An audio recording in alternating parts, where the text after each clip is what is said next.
తెలంగాణ రాజకీయాల్లో మరో ఆసక్తికర చర్చ తెరపైకి వచ్చింది. తనదైన శైలి వ్యాఖ్యలు, విలక్షణ ప్రసంగాలతో ఎప్పుడు వార్తల్లో నిలిచే మాజీ మంత్రి ప్రస్తుత ఎమ్మెల్యే బీఆర్ఎస్ కు గుడ్ బై చెప్పనున్నారనే టాక్ వినిపిస్తోంది.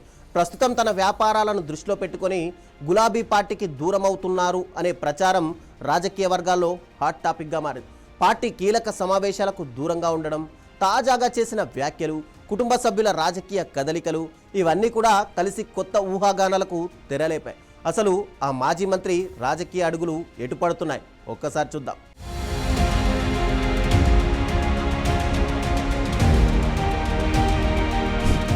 తెలంగాణ రాజకీయాల్లో ప్రత్యేకించి మేడ్చల్ పరిసర ప్రాంతాల్లో ఆయన గురించి ప్రత్యేకంగా చెప్పాల్సిందే.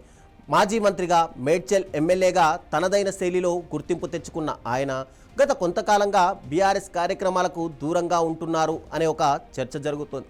ముఖ్యంగా తెలంగాణ భవన్లో పార్టీ కార్యనిర్వహణ అధ్యక్షుడు కేటీఆర్ ఆధ్వర్యంలో జరిగిన ఒక కీలక సమావేశాలకు, నిరసన కార్యక్రమాల్లో కూడా మల్లారెడ్డి కనిపించకపోవడం రాజకీయ వర్గాల్లో ఆసక్తిని రేకెత్తిస్తోంది. అయితే దీనిపై ఆయన లేదా పార్టీ నుంచి అధికారిక వివరణ రాలేదు. ఒకప్పుడు బీఆర్ఎస్ ప్రభుత్వంలో కీలక మంత్రిగా చక్రం తిప్పిన చామకూర మల్లారెడ్డి ఇప్పుడు అదే పార్టీలో అంతగా యాక్టివ్గా కనిపించడం లేదనే చర్చ జరుగుతోంది. పార్టీ కార్యనిర్వాహక అధ్యక్షుడు కేటీఆర్ నేతృత్వంలో జరిగే సమావేశాలు, తెలంగాణ భవన్ కార్యక్రమాలు, నిరసనల్లో సైతం ఆయన గైహాజరు రాజకీయ వర్గాల్లో చర్చనీయాంశంగా మారుతోంది. ఇదంతా సాధారణమేనా, లేక దీని వెనుక మరో రాజకీయ వ్యూహం ఉందా అనే ప్రశ్నలు వినిపిస్తున్నాయి. అయితే దీనిపై మల్లారెడ్డి లేదా బీఆర్ఎస్ నుంచి అధికారిక ప్రకటన మాత్రం ఇంకా వెలువడలేదు.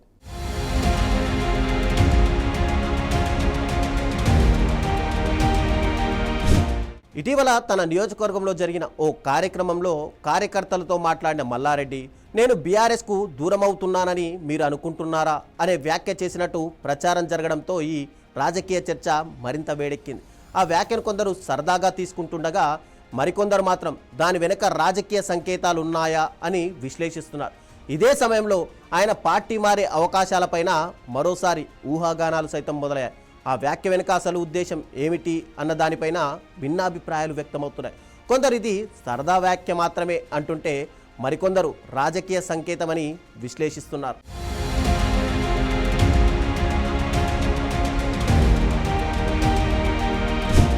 గతంలో మల్లారెడ్డి కాంగ్రెస్ లేదా బీజేపీలో చేరవచ్చనే ప్రచారం కూడా జరిగింది. ఇటీవల తన కోడలు డాక్టర్ ప్రీతిరెడ్డి ప్రధాని నరేంద్ర మోడీపై ప్రశంసలు కురిపించడం, బీజేపీ నేతలను కలిసినట్టు వార్తలు రావడం కూడా ఈ ఊహాగానాలకు మరింత ఊతమిచ్చింది. అయితే ఈ ప్రచారాన్ని మల్లారెడ్డి కుటుంబ సభ్యులు ఖండించారు. అయినప్పటికీ కాంగ్రెస్ లేదా బీజేపీ వైపు మల్లారెడ్డి అడుగులు పడతాయా అనే చర్చ మాత్రం ఆగడం లేదు. మారుతున్న రాజకీయ పరిణామాల నేపథ్యంలో ఆయన భవిష్యత్ రాజకీయ అడుగులపైన చర్చ మాత్రం ఇంకా కొనసాగుతోంది.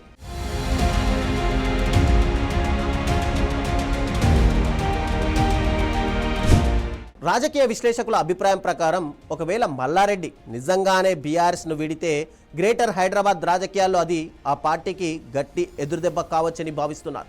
ప్రస్తుతం మల్లారెడ్డి, ఆయన అల్లుడు రాజశేఖర్ రెడ్డి బీఆర్ఎస్ ఎమ్మెల్యేగా కొనసాగుతున్నారు.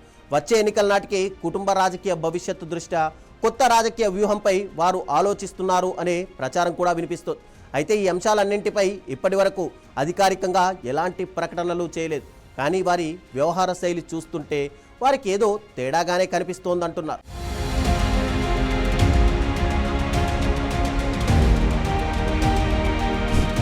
మొత్తానికి మల్లారెడ్డి చేసిన వ్యాఖ్యలు తెలంగాణ రాజకీయాల్లో కొత్త చర్చకు తెరలేపాయి. ఆయన నిజంగానే బీఆర్ఎస్కు దూరమవుతున్నారా, లేక రాజకీయంగా ప్రత్యర్థులను, సొంత పార్టీలోని నేతలను ఆలోచింపజేసే ప్రయత్నమా? పార్టీ మార్పుపై ఇప్పటి వరకు ఎలాంటి అధికార ప్రకటన లేకపోవడంతో ప్రస్తుతం జరుగుతున్నది రాజకీయ ప్రచారం, ఊహాగానాలే. అయితే ఒకవేళ మల్లారెడ్డి వంటి నాయకుడు నిర్ణయం తీసుకుంటే అది రానున్న రోజుల్లో మల్లారెడ్డి తీసుకునే నిర్ణయం తెలంగాణ రాజకీయాల్లో ఎలాంటి ప్రభావం చూపుతుందో చూడాలి మరి.